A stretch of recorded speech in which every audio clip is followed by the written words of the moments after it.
Just days ago, Russia launched what is now being called one of the most intense aerial bombardments of the war, targeting not just military infrastructure, but the heart of Ukraine's capital, Kyiv. Over 400 drones, 18 missiles, and hours of relentless terror. It's not just warfare anymore, it's psychological domination. But the question we should all be asking is, why now? What changed? What's Putin trying to achieve with this sudden escalation? Let's break it down. Over the course of just 2 nights, Russia launched close to 10,000 drones and 30 missiles. 750 of those drones in one single evening. That marks the highest number of suicide drones ever launched by Russia in such a short span. Ukrainian air defenses were overwhelmed, and civilians terrified. Imagine spending 10 hours in a dark metro station, not knowing if a missile is going to strike your building, your neighborhood, your family. That's the daily reality now for thousands in Kyiv and beyond. While Ukrainian defense systems intercepted many threats, at least 2 people were killed and over 20 injured. Lives lost. Homes destroyed. All part of a deliberate terror campaign aimed at exhausting Ukraine's morale and resources. And yet, it may not be just about Ukraine. These attacks weren't random. They occurred just as Russian Foreign Minister Sergei Lavrov was preparing to meet Marco Rubio, with Secretary of State Trump also involved in high-level talks. Some believe this was Russia's attempt to posture a last-minute show of strength before sitting at the negotiation table. But if the goal was to intimidate the United States, it may have had the opposite effect. Trump's rhetoric has hardened. In recent weeks, he's made increasingly vocal statements against Putin, expressing frustration over Russia's continued aggression. And now, his administration has resumed arms deliveries to Ukraine, including desperately needed Patriot missile interceptors, 155mm shells, and precision-guided rockets.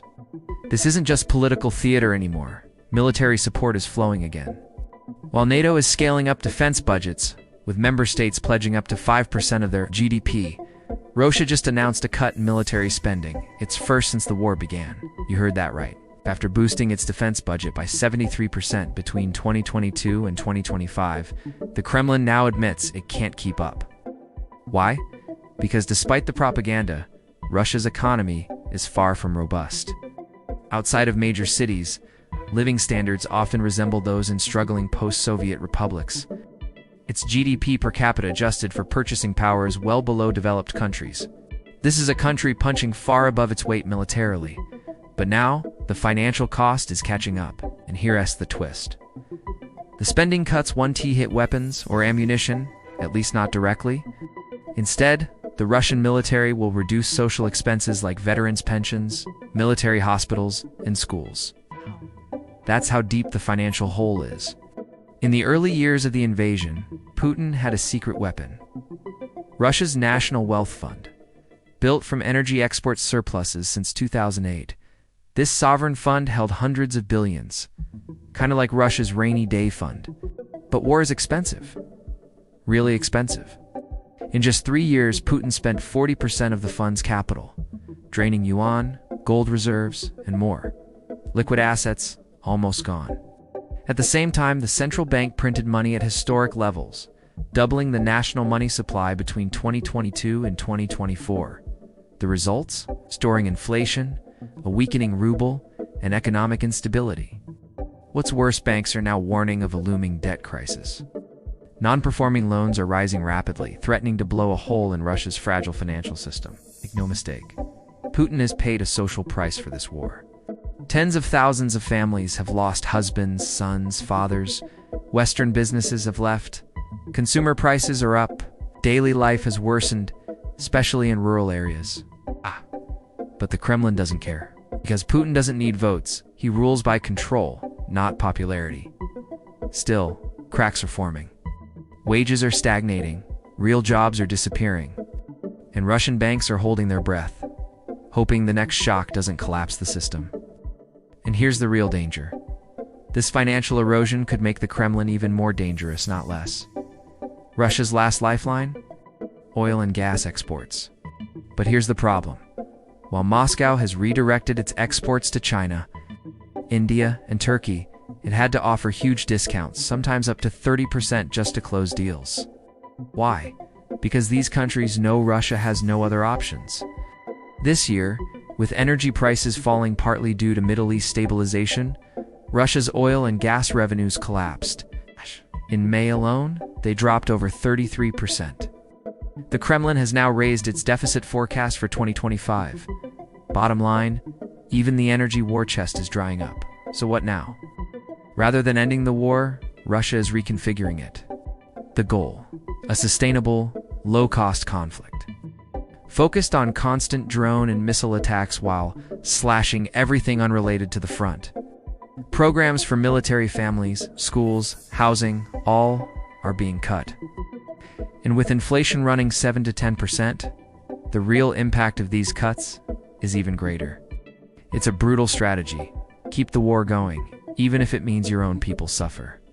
Putin is gambling that Ukraine and its Western backers will burn out first. So here we are. Russia is bleeding financially. The war is dragging on. And now even the National Wealth Fund is nearly tapped out.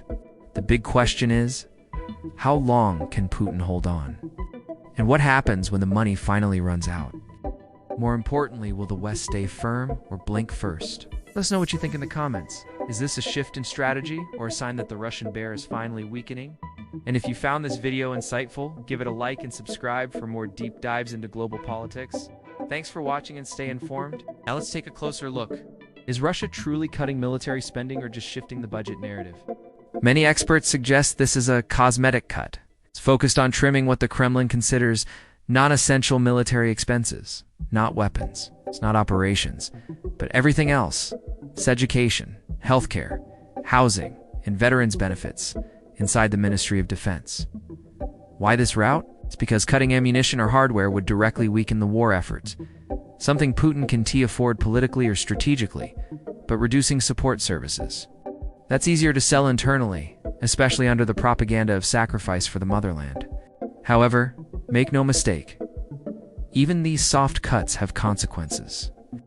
Soldiers' families losing benefits, injured veterans facing healthcare delays, and military students having scholarships revoked. This can lead to low morale within the armed forces. A demoralized military, even if well-equipped, is far less effective on the battlefield. Russia's economic struggle doesn't just affect Russia, it reshapes the entire geopolitical landscape. One of the biggest risks now is that desperation breeds escalation. With fewer resources, Putin may double down on asymmetric warfare, using cyber attacks, misinformation, energy blackmail, and, as we've seen, waves of low-cost drone strikes to keep Ukraine and the West on edge. This is especially dangerous for NATO's eastern flank countries like Poland, the Baltic states, and Romania, which could face increased hybrid threats. And let's not forget China, watching closely. Beijing wants to learn from Russia's mistakes before making any move on Taiwan. If Russia succeeds in grinding down the West's resolve over time even, while financially crumbling it, could embolden other authoritarian regimes. If the West holds firm, if Ukraine continues to resist with strategic support, and if Russia's economy keeps deteriorating, Putin's regime could enter dangerous internal instability. For Ukraine, the message is both grim and clear. The war is far from over. Even with reduced spending, Russia can keep up missile and drone attacks using cheaper but deadly technology. The goal isn't a quick victory but to exhaust Ukraine, destroy infrastructure, and force negotiations on Russia's terms. This is why continued Western support is critical, not just in weapons, but in training, logistics, and infrastructure rebuilding. Ukraine doesn't just need to defend, it needs to outlast. But there's a danger. Political fatigue in Europe and the US as elections approach. Some leaders may question long-term support. That's exactly what Putin is counting on.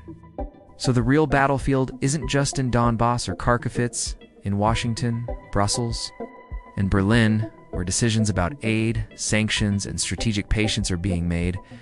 Ironically, even while launching waves of deadly attacks, the Kremlin continues trying to frame Russia as the victim. In recent speeches, Putin has accused the West of aggression, claiming that NATO expansion left Russia no choice. It's a strategy meant to justify the war not only to Russians, but also to non-Western countries, especially in the global South. And it's partially working. While many Western nations see Russia as the clear aggressor, Others like South Africa, Brazil, and some Middle Eastern nations remain more neutral. Some even see Russia as a counterweight to US dominance. This narrative war is nearly as important as the one fought with bombs and bullets. It determines who supports sanctions, who buys Russian oil, and who sells Russia weapons or tech under the table. So expect Moscow to continue pushing this message hardest, especially if battlefield losses increase. So let's recap. Russia is cutting spending but not ending the war. It's trying to drag out the conflict, shifting the burden to its own people while maintaining pressure on Ukraine and the West. Its war chest is dwindling. Its economy is cracking, but it's not giving up. The question is, will the West blink first? Or will this be the final phase of a war Russia no longer has the strength to win? Tell us what you think. We're witnessing the beginning of the end for Putin's war machine, or just a dangerous new phase. Leave your thoughts in the comments and join the conversation.